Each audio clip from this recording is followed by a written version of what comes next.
Zenaki savdo majmuasi qarama-qarshi 7 qavatli elitli liflidomning 6-qavatdan umumiy maydon 115 metr kvadratdan tashkil topgan 3 xonali yevro ta'mirlangan xonadonimiz sotuvga chiqdi. Ayni paytda kuxnya qismida turibmiz. Fartuklarimiz qilingan, duh kontuna kotyorlarimiz o'rnatilgan, derazalarimiz 2 qavatli akva plas romlardan. Asosiy kiraverish qismidan bizni kattagina koridor kutib oladi. Proyekt bo'yicha kattalar yotoqxonasi, mehmonxona, bolalar yotoqxonasi, ko'rib chiqilgan kuxnya, alohida bo'lgan yuvinish xonalari.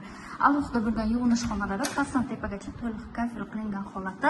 Asosiysi domimiz to'liq foydalanishga topshirilgan kadastr hujjatlarimiz tayyor.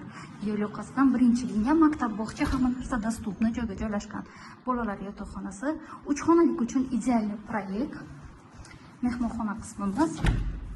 Barchamizga bunday xonadonlar nasib qilsin degan bo'lardim. Hamda kattalar yotoqxonasi qo'shimchasi va ochiq balkoniga ham ega. Ushbu xonadonimizning batafsil ma'lumoti kimga qiziqarli bo'layotgan bo'lsa, pastki raqamlarga murojaat qilishingiz mumkin.